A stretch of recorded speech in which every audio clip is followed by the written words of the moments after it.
শুনছ, একটা ভয়ঙ্কর গল্প শোনাই তোমায়। আমি যখন জীবিত ছিলাম, আমার নাম ছিল চম্পা। ছোট্ট একটা গ্রামে থাকতাম।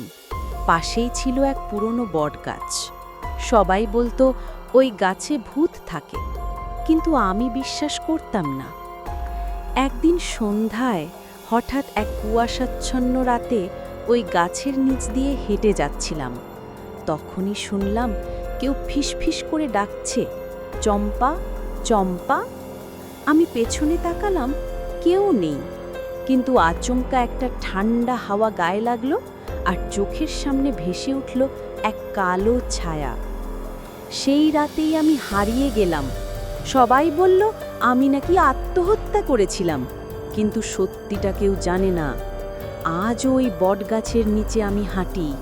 যারা সাহস করে আসে তাদের একটা ছোট্ট গল্প শোনাই, ঠিক যেমন এখন তোমায় বলছি।